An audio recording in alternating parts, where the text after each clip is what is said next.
Many of us have probably driven past this home on Hampton Street and had no idea who used to live here. Turns out it was none other than President Woodrow Wilson. The Woodrow Wilson family home was completed in 1871. Wilson lived in the home during some of his teenage years, and it was not only a time that was significant in helping shape our future president, but our country as well. It's here that President Wilson, then known as Tommy Wilson, a teenager, and his family lived during Reconstruction. And so the Reconstruction story, the context within which the family lived here in the capital city of South Carolina, hugely important. And the home is being heralded as not only telling the story of Woodrow Wilson, but also telling the stories of people like Richard Greener, who were affected by Reconstruction.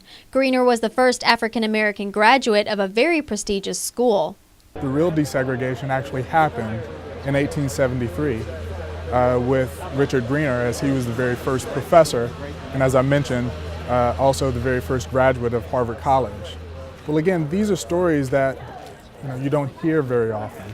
And Wilson's home is helping bring stories like Greener's back to life. By virtue of having this site, with Woodrow Wilson being so important to also being shaped by the Reconstruction era, having this site to be able to tell those stories helps us to make sure that those stories never get lost again.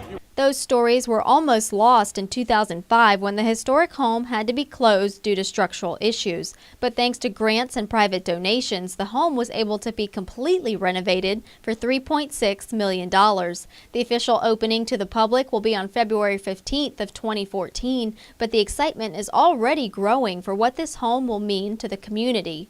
They absolutely celebrate Woodrow Wilson as a president, Woodrow Wilson as he was growing into being our president, but it celebrates what was happening here in the state of South Carolina, but even more locally here in Columbia, South Carolina. In Columbia, Stephanie Helling, WACH Fox News.